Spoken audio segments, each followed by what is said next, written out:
I put yellow, and I'd be interested into, you know, how you all feel about the volunteer base, especially key volunteers. I know that there are many great volunteers and people have been involved for a long time, but in talking to some of the regional directors and a couple of, you know, mentors and coaches, that maybe this is a concern, and I'm curious as to what you all think about that. How do you feel the volunteer base is? Yes, no? Maybe you don't have a feel. What do you think, Jan? I think a lot of our volunteers are so amazing that they volunteer for multiple events. So we do see the same volunteers at the same, you know, at the different regional events.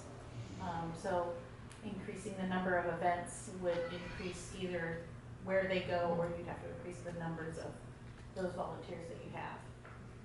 And maybe ask them to do maybe more. And also a lot of our volunteers don't just volunteer for FRC, they volunteer for FLL and FTC, so we have a lot of volunteers that do a lot of volunteering. So probably a strategy designed as, you know, we've tried to do in other areas, and even for championship now with 2 championships, is very some kind of shadow program, especially for your key volunteers, and, you know, even for judges, given the number of events that you would require, you know, that the state's going to require to service all the teams. So, you know, just something to think about. Are there any like rule of thumbs or kind of baselines for like what you think would be a comfortable number of volunteers for the switch? At least for I understand the key volunteers are definitely the primary concern for the increased number of events. What is it, like 1 key volunteer for every 2 events or something like that, more or less, in most of those levels? You know, it's a good question, Michael. I don't know that I have a good answer for it. I mean, I can ask some of the other districts of what they were looking at, but I know that they tried to implement, at least in thinking about it, you know, a shadow program. So, you know, maybe there was 1 key volunteer that might do a couple of events, but at the same time training something, and you may have that in place, you know, now. A lot of areas that convert to the district model have a variety of strategies.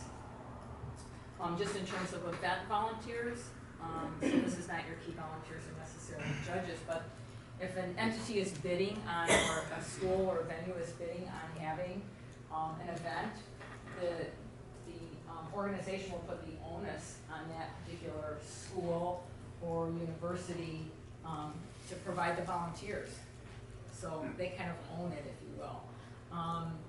Some areas ask teams to provide at least 2 volunteers when they go to the district in terms of events. So there's a variety of strategies that can be used, but I'll see if I can get you a metric and share it with everybody. Okay. A lot of the districts, I work with 6 out of the 10, and the majority of them, their key volunteers will do at least a minimum of 2 events per season. And when they've converted to districts, they'll have, so if they were planning on 10 events, they're gonna hopefully have 5 LRIs, and, you know, they might not have 5 FTAs going in, but they'll get 5 trained for that season. Right. Or more if they can, but they try to get at least key ones. Okay. The JAs is probably the one that I see that they struggle the most on getting enough JAs with experience. And, you know, first can always supplement and ask other, you know, with HQ staff we've done before, ask other areas to help, and that's frankly not been a problem. So what's the history with these other states that have gone from regional system to a district system? And so based on that history of, you know, finding volunteers to go to district events, what makes California get an orange light here? Well, and that's just, you know, an assessment actually that a few of us have made. If it's green or people have other ideas, that's okay. That's just, you know, something that always, the first thing after you talk about the money, the first thing that people are always concerned about, oh, do we have enough volunteers, or are we going to burn out our volunteers? I've actually not seen it happen, but getting comfortable with your volunteer base, your key volunteers, is probably important. So. And also, due to venue availability, there's potential to have multiple events on the same week. So we have a couple of areas that ran into that problem, like they have 2 events and not necessarily. So it's really good to, depending on venue availability, and make sure that we have room. And you have that in the state now with the number of regionals, but it's conceivable that there would be 3 events on a weekend in the state, given the number of events that you need in the 6-week competition structure. So again, kind of taxing the volunteers. Is there anything that First headquarters can do to help with that, just from the perspective of, I'm not sure how many FTAs we're going to have in the 2017 season, but maybe 4 in the maybe we have 4 FTAs, I don't know. We have Rick and Currently in Northern California, we have Rick, we're asking First to train an additional. so Rick and 1 more, and then LA has Jared and Jared. So They may be training in they New may be England training as well, everyone yeah. else. So just because just a rough estimate, a district in California would need, like if it was 2018, it would need 16 or 17 district events, which is 8 to 9 FTAs. So is there flexibility from First about getting more FTA training, or would First expect that all to happen in the transition year to have a 4 or 5 additional FTAs trained in that transition year? Complete flexibility to work with the districts in terms of training, and we will continue to train year after year in the district as you get more, as you get newer, new FTAs or whatever the key volunteer is. The training continues to go on, and that's offered and provided by First. Okay, If I'm answering your question. I think so. Do you have many FTAAs right now at your events? We do. Because those are the people hopefully that you're looking to become FTAs. One's behind you over there. At least for the off seasons, yeah. We had actually made a request to have 3 trained this year to be FTAs, but we were told that currently First only wants 1 FTA per 2 events. So we're just training on, Did you put that request into Frank? yeah, Okay. Recently? I believe so. Okay. I'll follow up on that. Any other comments or questions? Okay, so very rough draft, don't shoot me. This rough draft budget, which actually I think kind of mirrors what was in the plan, but I'll just tell you a little bit about the thinking. And it is very crude, but just again, kind of following the things that we look for. So the assumptions for this little budget that we put together is 260 teams. Now you're past that already, but the math kind of worked, and I just took a snapshot in time. 13 events, and so how we did that is we take 260 teams, they each need 2 plays, times 2 equals 520, divided by 40, because the math works out nice, and it's like 13 events, okay? And a state championship. So startup costs. Miriam reminds me all the time that this is an area that kind of catches the districts by surprise in terms of startup costs or capital that's required. So this would be kind of a reserve that an organization might have. And the number 150 is just, I think there's 2 fields here in the state. Mm-hmm. So field perimeters will be required, because First will provide all the game specific, the FMS systems, and the game elements. So none of those have to be purchased or rented or anything from headquarters. But you'll need field perimeters, and so 25K or so, I think the Andy Mark field is, maybe a little bit more. I just picked 150. And obviously we'll play with the numbers as you can see. So I used a $50,000 number for regional, for the district, for 13 district events. Maybe that's high, or maybe that's low. And a district championship at $150,000, although I think that's probably high as well, especially based on some of the work that you've done.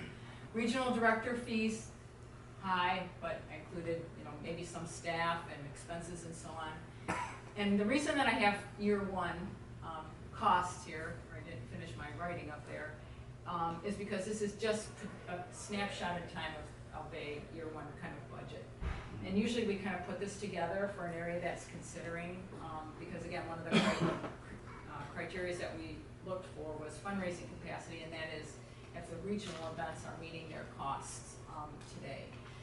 So in the first year, First normally takes care of and continues to pay the regional directors, but beyond that, the regional directors are normally hired, and that's been the case in every single event, or every single area, are normally hired by the local 501c3.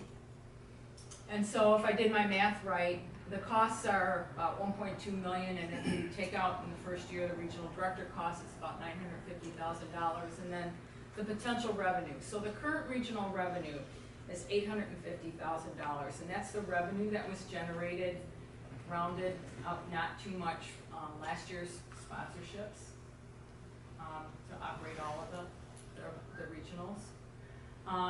We were a little bit short here in the state because sponsorships can be very volatile, and it's experienced all over the country.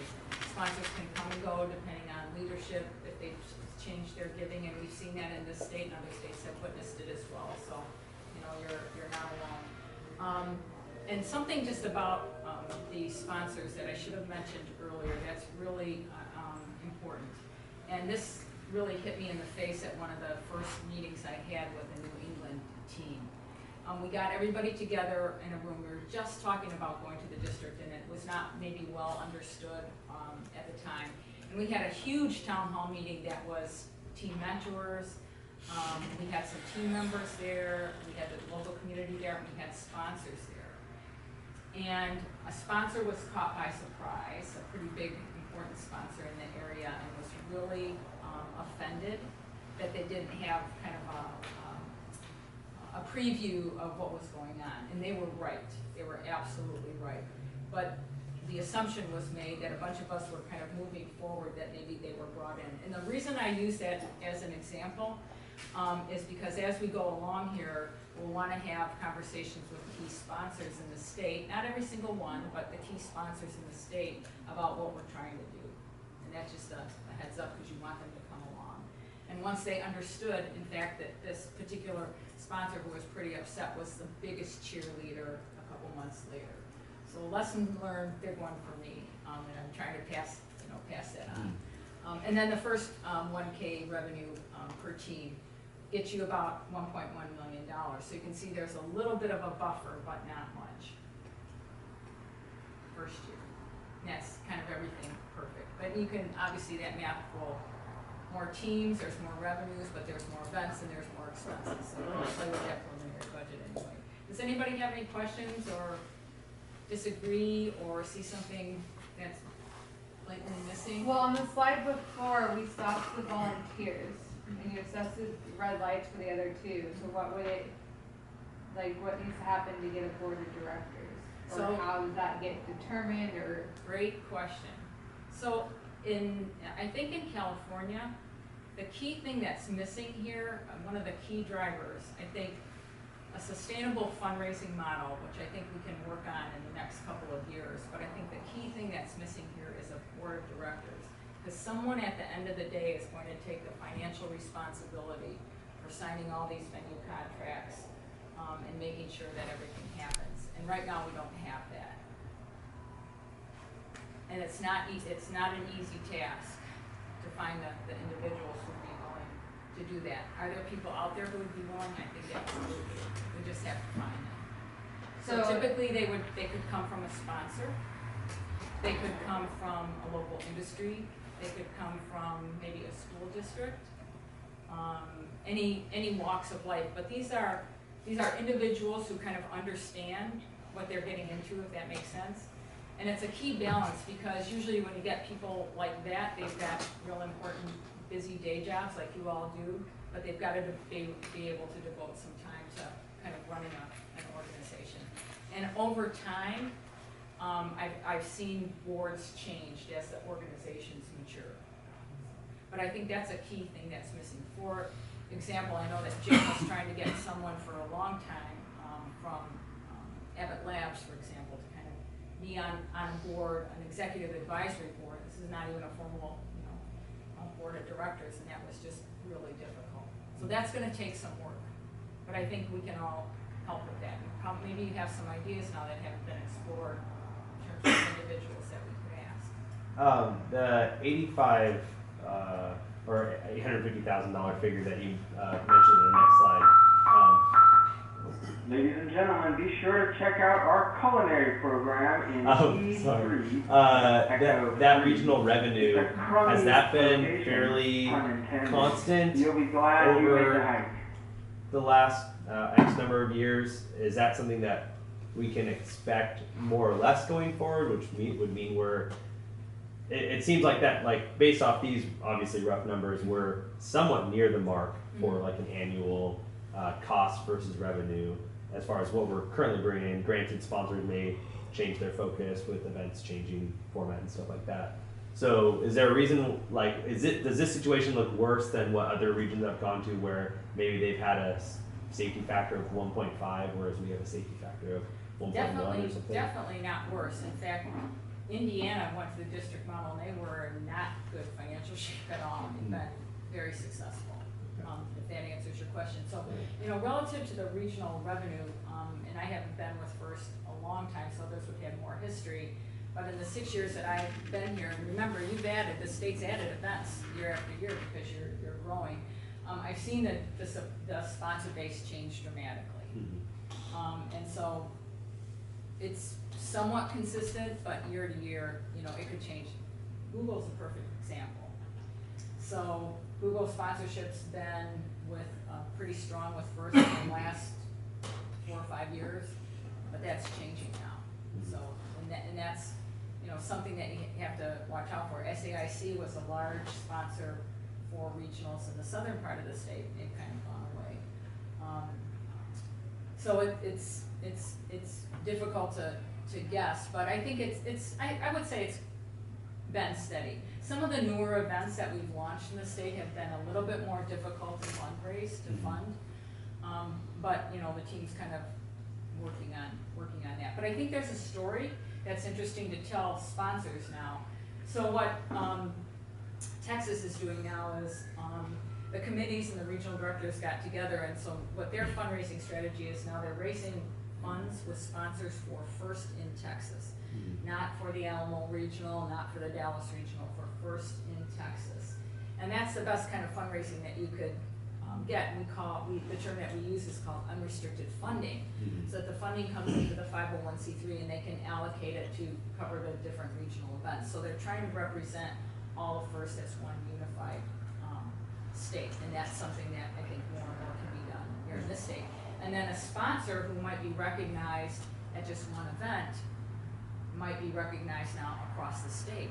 So there's some value there as well, depending on how the recognition there. You certainly don't want to downgrade the sponsorship, because you have to have a place for the kids to play, and there's some funding involved there, but there's certainly a value, I think, that a sponsor would see, wow, okay, so I can fund more events, I can get recognized at more events, maybe my dollar can go a little bit farther in terms of helping teams. So there's a whole, I think, story there that can be very attractive to sponsors. And just locally, might have a local sponsor who just wants to pick up an event and said, oh, I'll take care of this event. And just to piggyback off him, how many sponsors made up that 850? Oh, good question. There's probably a little more than half a dozen that comprise the dollar value. But it's a good question. I could answer definitively, but I'd have to look. Every dollar counts, Right, but in terms of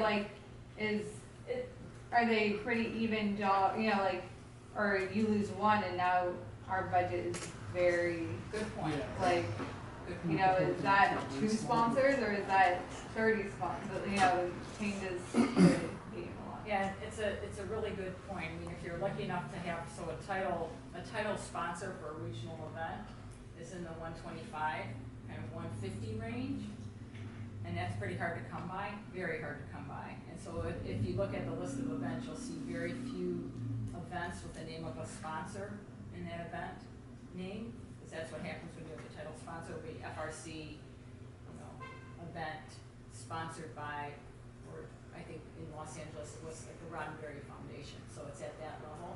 But then again, you're right, if something happens to that particular sponsor relationship, then you're sunk. So the more the strategy is 25, 10, 15, 25, maybe 50K sponsors, more balanced, and always renewing and finding new opportunities and new sponsors maybe we haven't thought about that are traditional first sponsors. If I'm answering your question. Yeah, I just kind of want to get an idea of how many pots of money are making that 800. For the most part, in particularly in this state, it's probably 6 or 7 big companies that are making it up. But that's not to say that the company who's giving $5,000 or even $1,000 is not important. No, and I wasn't getting there. Yeah. Are you seeing recognition for sponsors that say do $25,000 to $30,000 at the district level? Or is that up to the individual districts that are running the funds to say this is the so-and-so event? Yeah. So this is where we have to be a little bit careful because you'll have some first national sponsors who will become sponsors for the district model in the state of California. So you want to be careful with recognition. We certainly wouldn't want to dilute the value of the dollar that you're getting from the sponsor, but it would certainly be up to the district. We try to work with the district in terms of a threshold of, a recognized sponsor. So you could, at the district, you could recognize every single sponsor. At the region, you necessarily don't always, it might be in a program book, but they might not be on the screen that you see, or they might not have a table on the different levels. But there's a lot of, I think, creative opportunity to get sponsors involved and have them recognized, offer them value. You don't want to dilute anything.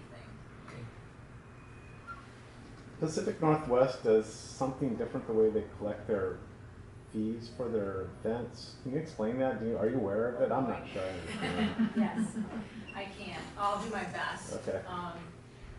So they collect, to answer your first part of your question, the teams register with FIRST, and we continue to provide, by the way, you haven't asked the question because you probably know the answer, but oftentimes we're asked, well, do district teams still get to participate in grant opportunities, and does FIRST still register the teams and provide all those services? And the answer to all those questions are yes, still. So the teams in the Pacific Northwest register with FIRST, and they're sent back to the Pacific Northwest to make payment. And we invoice the Pacific Northwest at the end of the day for how many teams are going to play, and the Pacific Northwest 501c3 pays us. But I think what you're talking about is the way in which they invoice teams, they being the Pacific Northwest. So I'll try to give this a try. The strategy, and they're in their second year of a pilot, is they are trying to, when they are going after sponsorship, they're telling sponsors that they're asking sponsors to sponsor FIRST in the Pacific Northwest. Because for FRC, they run Oregon and Washington, and they're asking sponsors to sponsor a team, to sponsor teams. And when you sponsor a team, there's a whole experience in sponsoring a team. There's a registration fee, and they're playing in an event, and they're trying to educate their teams that there's a cost for all of this, right? So a lot of the teams maybe don't appreciate all the in-kind dollars that are donated, and the fact that there's a different revenue stream for the regional events. Their registration fee is actually not paying for that regional event, right? So they're trying to educate their community, and they're taking a different approach by approaching sponsors and saying, we want you to sponsor a team, or you can sponsor a team for something like $10,000. And then they're billing their teams. Let's just use that figure. They're billing an FRC team $10,000, and how they buy that invoice down is by certain credits, a grant or a sponsorship from a particular company. And what they're trying to demonstrate to the teams that there's a cost for this, but at the end of the day, the teams are really paying the $5,000 or $6,000. If that makes sense. I'm shaking my head. I'm not sure I understand. But. Well, in a lot, in a lot of teams, and I'm happy to have them explain, their whole philosophy here. But initially, a lot of teams are saying, "What? Doesn't necessarily make sense." But again, they're trying to show their teams and their sponsors. It's more than really the registration fee that's running this thing, as FIRST in the Pacific Northwest. FIRST isn't charging the the Pacific Northwest any different. The registration fees are exactly the same, but they're trying to show their team something different. But at the end of the day, a rookie team's paying $6,000 and a veteran team's paying $5,000. Or some, that'll be the invoice that's eventually owed, if that makes sense. So they're the only area that's piloting that right now. They're kind of seeing how that works.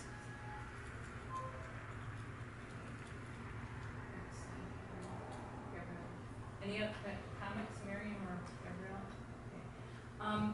So I'm jumping kind of, yeah. So. Back to the previous slide, and the one thing that just keeps standing out to me, and maybe it's, I don't know, the magic $150,000.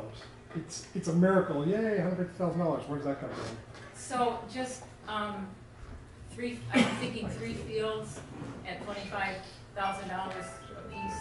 So it's a cost. It's a cost, you, right? You talked about it as being, what I heard you say earlier was that it was a buffer. It's money you have in the bank. Right. But that doesn't sound like money in the bank. That sounds like money you spent on something. No, but if you were running a surplus kind of in the state, you might invest some of that surplus in there'll be some capital startup costs that you'll need to purchase fields. Is probably the biggest one. And it's kind of a make that buy decision on how the state might want to handle things like audiovisual or, pipe and drape. And then you need to move the fields. And are you going to use pods or trucks, or where are they going to be stored? So it's those kinds of costs. And really it is my best guess, so to speak. And the number can be anything, or maybe obviously some better heads put together to figure out what that'll be. But there'll be something, up front that will be. Thank you.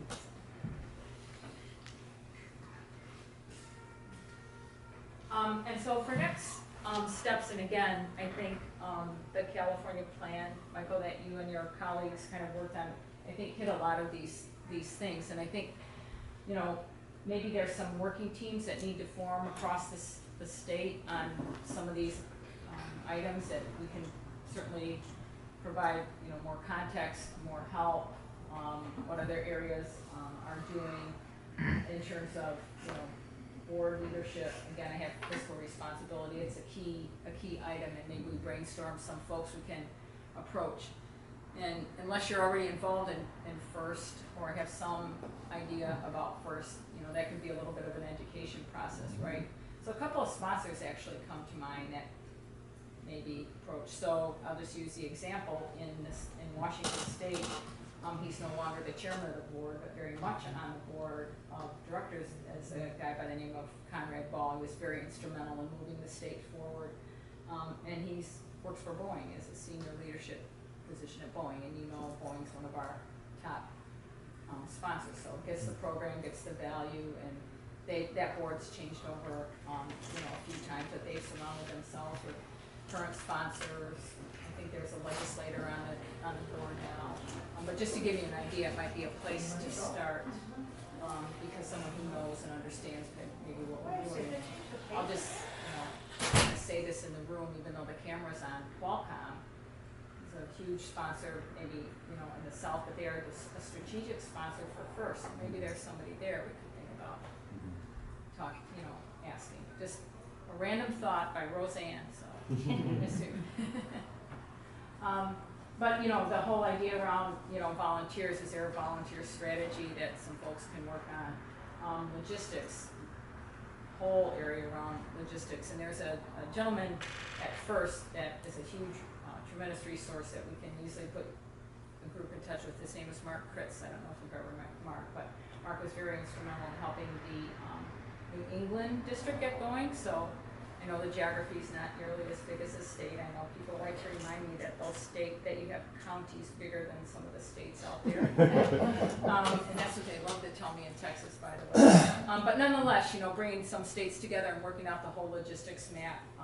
Mark was really instrumental in that. He's got an automotive background. He and I worked together for many years, so excellent at doing that. Develop a growth plan. So one of the things that I thought was so keen in that California plan is kind of already look at where teams are, maybe drawing a driving radius around the population, and this is where we put that.